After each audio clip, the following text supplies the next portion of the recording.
Hi everyone, thank you very much for being here and for the attention. Very happy to be here.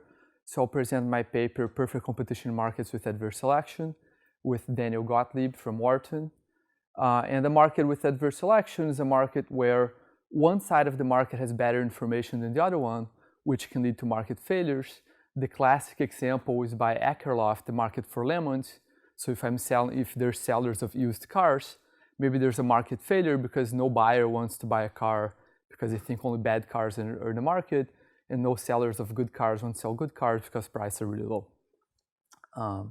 So when you look at markets with adverse selection, there's two striking things.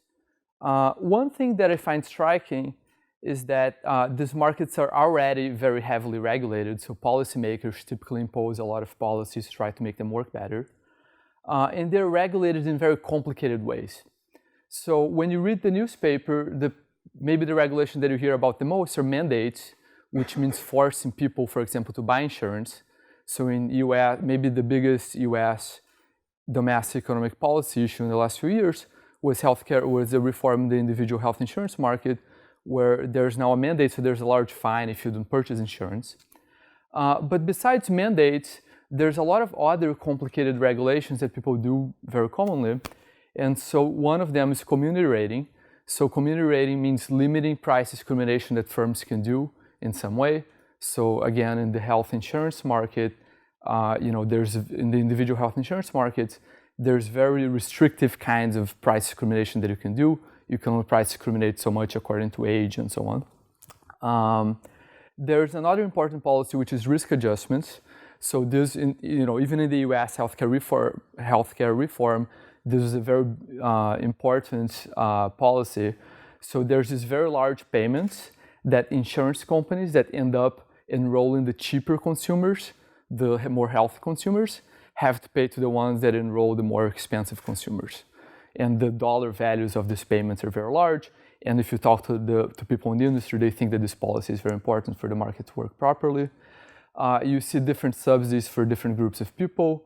So, once again, this happens in healthcare reform in the US, but in several other markets, you see that different groups have different subsidies from the government. There's regulation of contract characteristics. So, once again, if you look at the US health insurance, individual health insurance market, if you want to buy a plan in the new exchanges that were created, you can buy either bronze, platinum, silver, or gold plan. There's these standardized categories, and you see this in many other markets. So for example, in the UK annuities market, there's like different standardized contracts that they used. And so what's interesting is that both policymakers already intervene a lot in these markets, and they intervene in these very complicated ways. But then the problem is that the basic model that we have of adverse selection it's just very hard to have a good model to explain what kinds of contracts are transacted in these markets. And whereas, if you look at all these policies, a lot of them, the whole point of the policy is to affect what kinds of contracts are transacted. And very often people are concerned, even if that's not the point of the policy, people are concerned about how that's going to affect quality. So for example, if we have a mandate, if we force everyone to buy health insurance, is that going to make people buy the worst kind of health insurance, or is that going to change the quality of health insurance that's available? And the reasons why this is hard to cope with in the standard theoretical models are the following. There's basically two types of model that we can use to study adverse selection. So one is known as the Akerlof, and there was a recently revival of this model with this paper by Lironenev, Amy Finkelstein, and Mark Cullen. And the idea in this model is that there's a single contract, so there's a single type of, let's say, health insurance that's being transacted, and the model just determines what the price of that contract is going to be. And so that's a very tractable model, and almost every recent applied paper uses this model. But of course, the problem with this model is that because there's a single exogenously given type of contract, we can't really tell endogenously what kinds of contracts are going to be transacted. So we can't answer, look, if we have a health insurance mandate, how is that going to affect quality? Or we can't answer, what's the point of using all these other policies that aim to affect the quality of contracts that are transacted if the contract terms are just exogenous. There is one classic model that does explain what kinds of contracts are transacted. So this is known as the Rothschild and Stiglitz model. You might remember this from your microeconomics first year course. If you don't remember, that's okay. I'll explain that model again in a little while. But the Rothschild and Stiglitz model does endogenously determine the quality of insurance, but it has two important shortcomings when you're going to think about these actual policies. So one is that you have to assume that consumers only have one dimension of heterogeneity. So everybody's the same except for, let's say, the probability they get sick, which there's a lot of recent evidence that shows that that's not a very good assumption, and there's a lot of important policy questions for which this is a very bad assumption. And then the other issue is that this model sometimes doesn't have an equilibrium. So there's this classic result by John Riley that very often, if you try to make the Rothschild and Stiglitz model slightly more complicated, there's no Nash equilibrium. So there's this other problem, which is that, first you have to assume that everybody's heterogeneous along a single dimension. And second, even if you assume that, very often you ask the model, look, so what's going to happen in this situation? What kinds of contracts are going to be transacted? And the model doesn't give you an answer. The model just chokes and says, look, sorry, I don't have an equilibrium. So all that I want to do in this paper is that I want to develop a price-taking model of adverse selection where the contract characteristics are endogenous, where consumers can be heterogeneous in more than one dimension, and an equilibrium is always going to exist. And it's going to be very simple how we're going to do this, in that all that I'm going to do is that I'll take the basic mechanics of the model with one contract, the Akerlof model, and I'll apply that to the case where there's potentially many contracts, and I'll let the contracts fight it out in the model, and some of them are going to end up being transacted, some of them are not going to end up being transacted. Let me try to explain that in a picture, actually, before talking about the implications of this. So here's a picture of what the Akerlof model looks like. So this is a way of thinking about it, developed by this paper by Liren Enav and co-authors that I just mentioned, which is the following. In this model, there's only one type of contract that you can buy. So for example, people want to buy health insurance, firms are selling health insurance, and there's only one kind of health insurance. So at any given price, which is in the y-axis, you can figure out what's the demand, how many people are going to buy health insurance. So quantity is in the x-axis, and there's some demand curve, which is at any given price, some number of people are going to buy health insurance. Now, at any given price, there's some quantity of people buying health insurance. So for example, at this price, this many people are buying health insurance. And these are the people who are willing to pay the most for health insurance. And if those people buy health insurance, because the cost to the firm depend on who is buying, because maybe the sickest people are going to be the ones who buy health insurance first, the costs of selling health insurance are going to be given by this average cost curve that says what's the average cost of selling insurance to that set of people. And so what's nice about the Akerlof model is that there's going to be an equilibrium that you can determine just with supply and demand. Of course, the problem is that there's only one contract, and so it doesn't really tell you what kinds of contracts are transacted. But that's how the model works. And so that's how the model determines that there's an equilibrium. And all that I'm going to do is that I'll try to determine in a similar way how equilibrium prices are set with potentially more contracts. There's one thing which is slightly more subtle, which is that the Akerlof model also tells you whether a contract's transacted or not. So there's a single contract, and it tells you whether there's a complete market breakdown. And so this is a picture where the Akerlof model has an equilibrium, but in this equilibrium, nobody purchases any insurance. And the reason why is that the average cost curve is always higher than the demand curve. So there are gains from trade in this market. If you had an efficient allocation, there would be trade and there would be positive welfare being generated. But in equilibrium, at any given price, the people who show up in the market are sick enough that no insurance firm wants to sell an insurance, and so there's zero trade. So what I'm going to do is that I'll use the Akerlof model not only to determine what the prices of different contracts should be, like in this picture, but I'll also use it to determine what contracts get traded. So I'm going to start with a very large set of potential contracts that could be traded.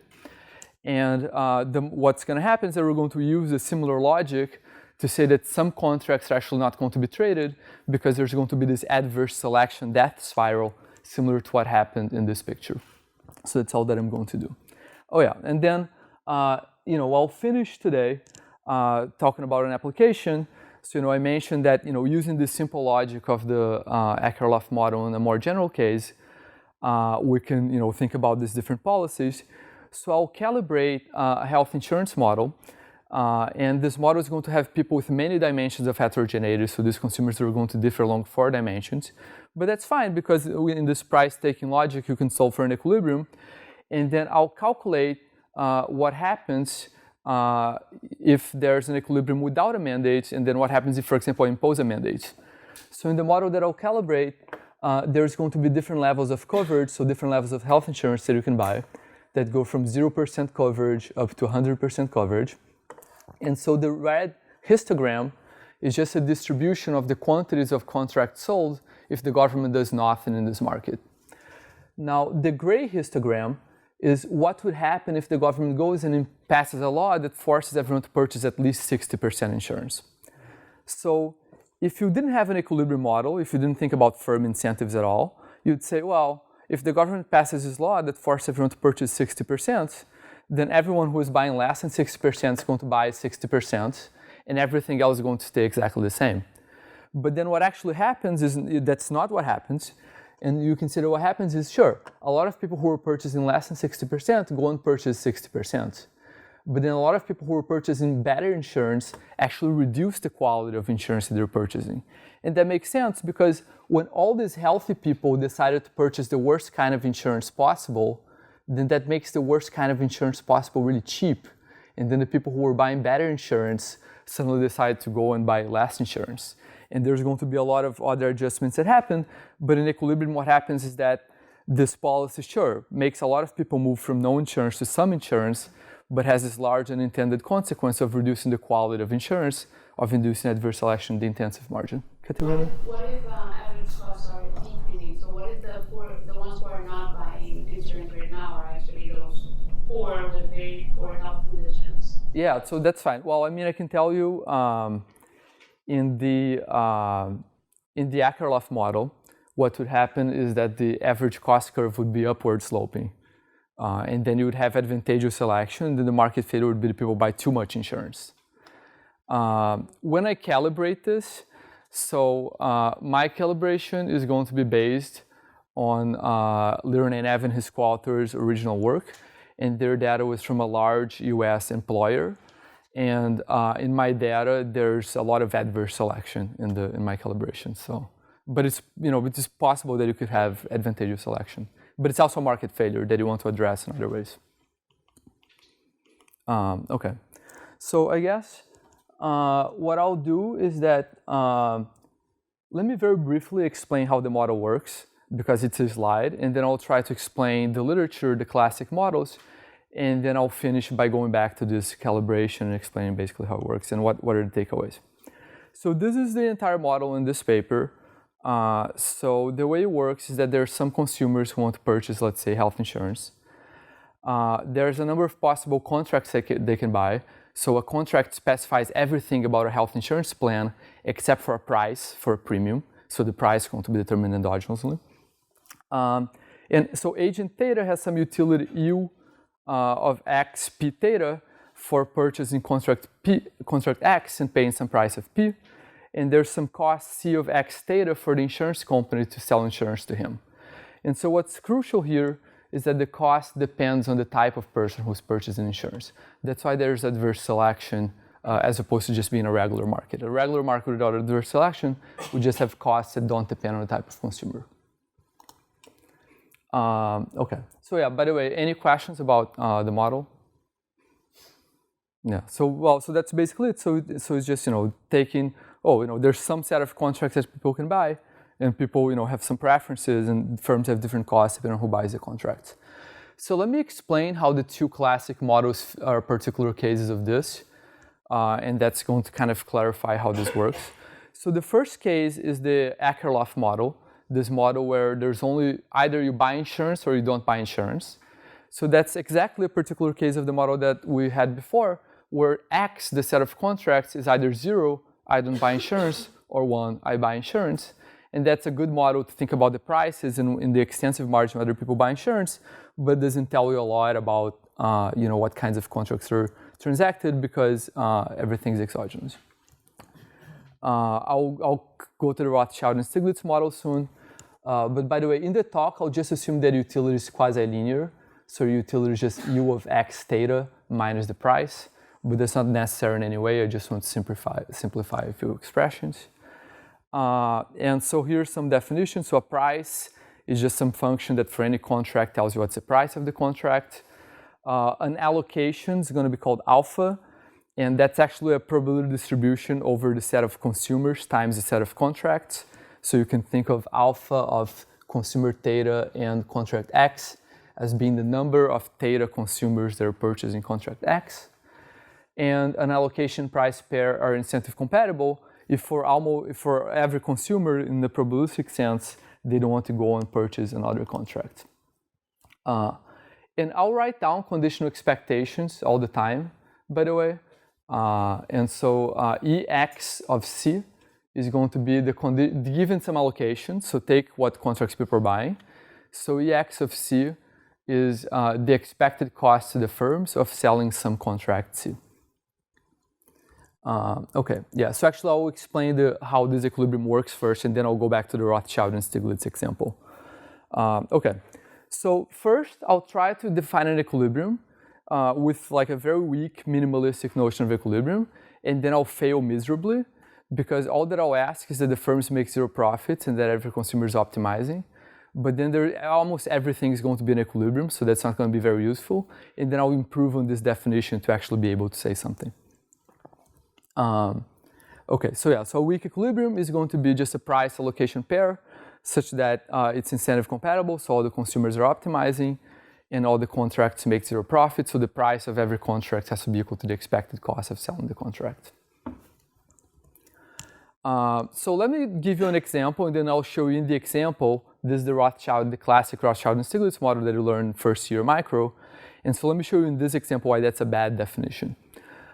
So in the Rothschild and Stiglitz model, the set of possible contracts goes between 0 and 1. And so you can think of this model as people buying a policy to cover them if they crash their car. And the policy type, X just specifies the percentage of the value of the car that you get back if you crash your car. So here's a policy that gives you back the full value of your car. 0.5 gives you back half of the value of the car, and so on. In this model, there's only two types of consumers, L and H. So L, the low type, has a low probability of crashing the car, and H has a high probability of crashing the car. And then what I did here is that I put prices in the y-axis, and I just drew a weak equilibrium in the Rothschild and Stiglitz model. And so these are the prices. In this equilibrium, the high type gets full insurance. Because it's a weak equilibrium, the firms have to be making zero profits, so he's paying an actuarially fair price.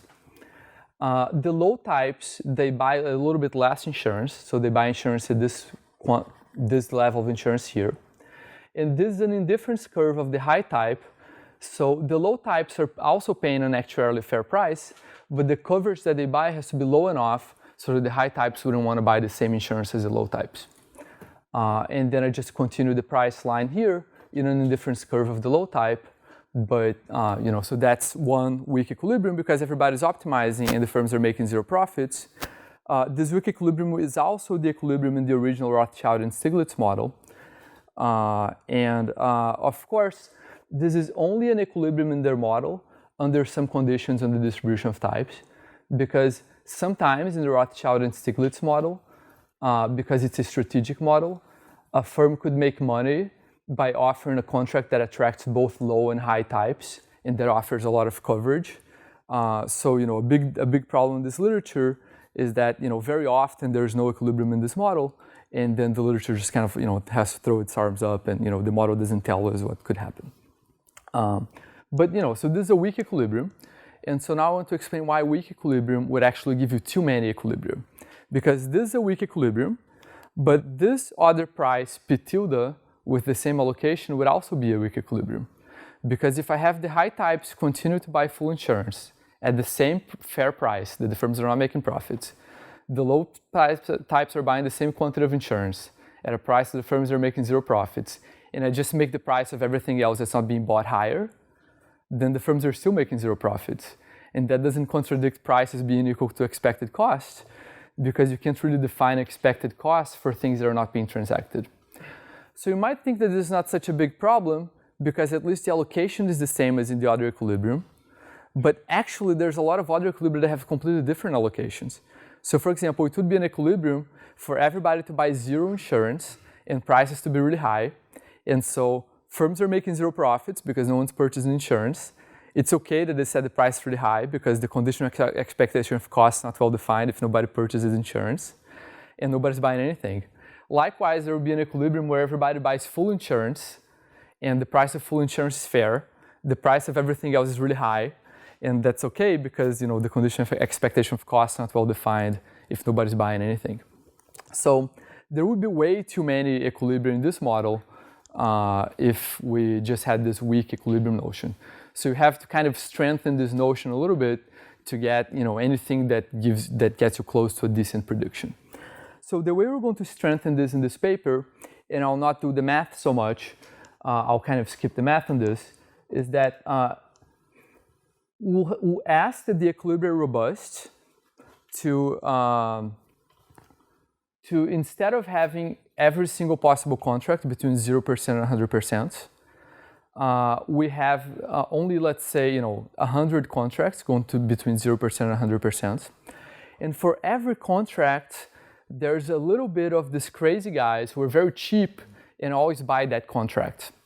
So what that's going to do is that if I perturb this original model by adding these crazy guys and by making the set of contracts finite, but big but finite set, then what's happening is that every contract is going to have someone buying the contract in equilibrium. And so all of these paradoxes of having a measure zero set of people are going to disappear. And so the correct definition of an equilibrium is going to be that an equilibrium is the limit of anything that's an equilibrium of a sequence of these perturbations as you add more and more contracts and you make this measure of crazy guys smaller and smaller. So let me show you that in pictures, I guess, instead of in math. So here's a perturbation. So the definition of a perturbation is take the original model, consider only some finite set of contracts, and put a tiny bit of crazy guys in each contract. And so here's the perturbation. This is actually an equilibrium of a perturbation. So this perturbation has this, this 20 contracts or so, which there's full insurance, a little bit less, and so on. What's happening is almost every one of the high types is purchasing full insurance. Almost every one of the low types is purchasing what they purchased in the original Rothschild and Stiglitz model. Now, let's take some other contract here. The people who purchase this contract are either going to be the crazy types that have a cost of zero, or they're going to be some of the low types, because since this contract's in the indifference curve of the low types, some low types are indifferent between buying this and buying what they get in the Rothschild and Stiglitz model. Now, what's going to happen is that if I decrease the measure, so what's happening basically is if prices were higher than this, then only the crazy types would want to buy this contract. But then price would have to be zero because the crazy types have a cost of zero. So, but if prices were zero, then all the low types would buy this contract, but that would drive the prices up and the firms would lose money. So what's happening is that in the perturbation, this actually makes sense that, there's just enough of the low types flowing into the market that the prices are high enough that they're indifferent between buying it or not. So this market's almost unraveling like in the Akerlof model when there's no transactions, because were firms to lower prices, they would lose money, and were firms to raise prices, nobody would buy anything. Does it make sense?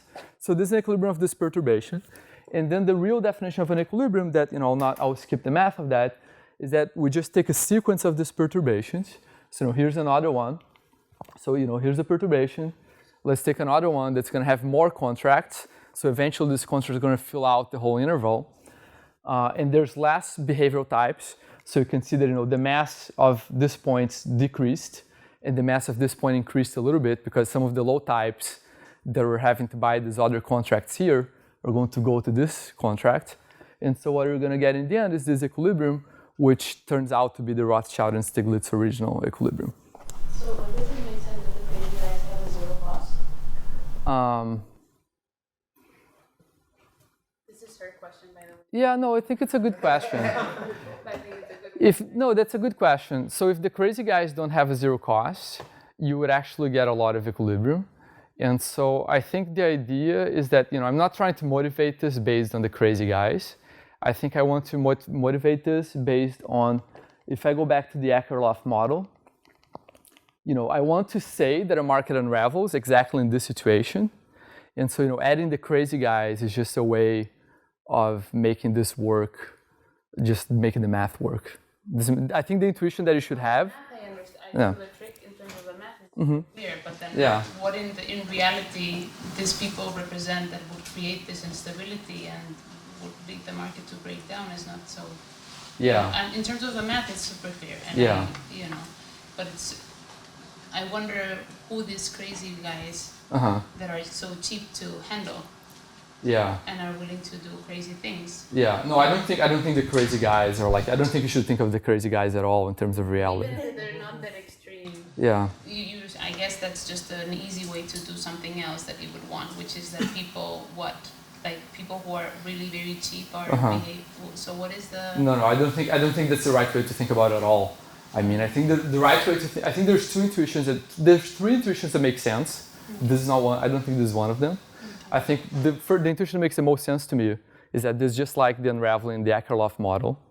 So you want to say that a market unravels if something like this is happening.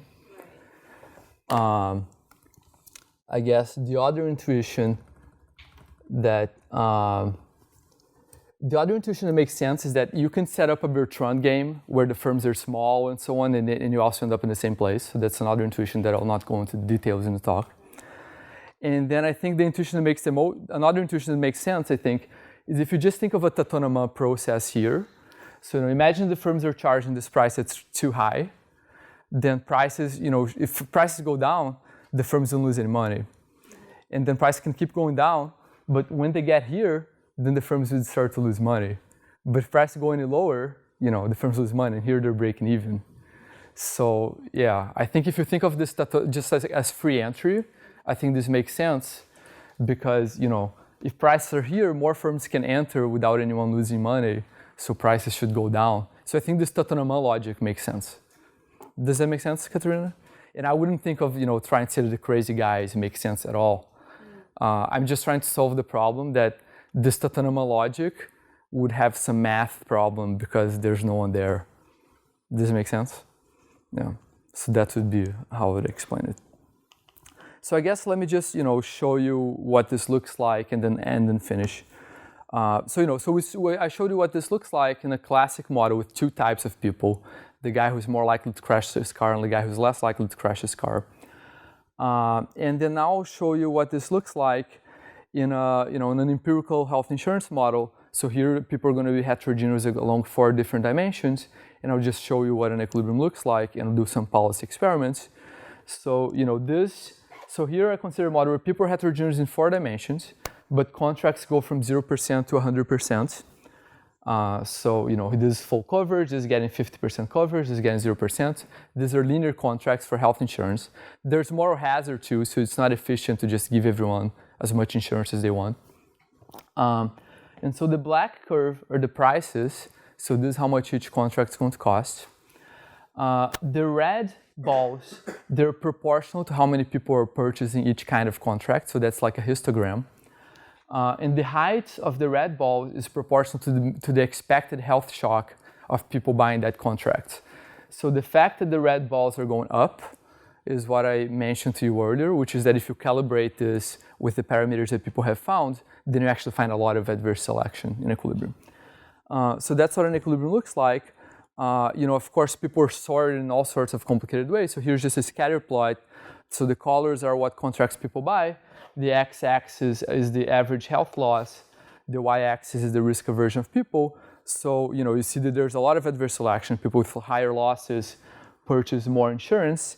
But, once in a while you see a red dot here in the blue area because people are heterogeneous in other ways. And then I guess I'll end just by showing, what happens if you force everyone to purchase 60%.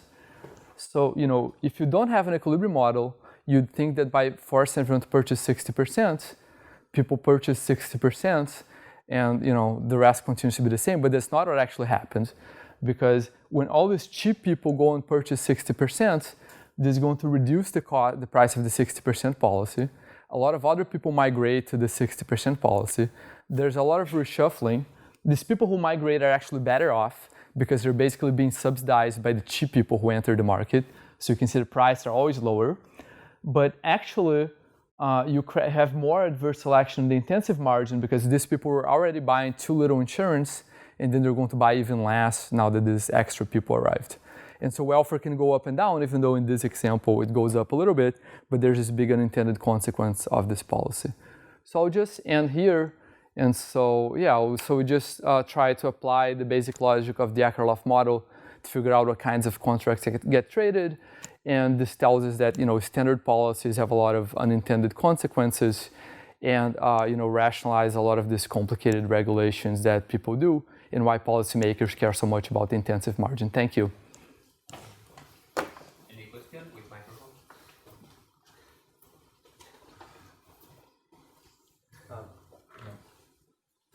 Thank you for the talk. I wanted to,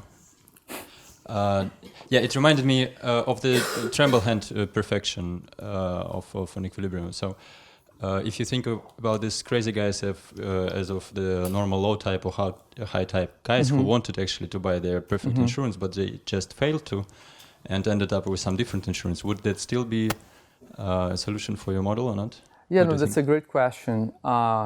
I think that so you mentioned trembling hand equilibrium, and I think that's a good intuition to have. I think that the closest concept in game theory would be proper equilibrium, because in proper equilibrium, people are making these crazy things, but in a very specific way. But I think the idea is very similar. So I think this kind of way of pinching this particular equilibrium is actually very similar to this classic game theory approach. So yeah, I think we cite the proper equilibrium, but we could have cited the trembling hand. It's this family of ideas that we're just applying to a different setting. Yeah, thank you. Thank you.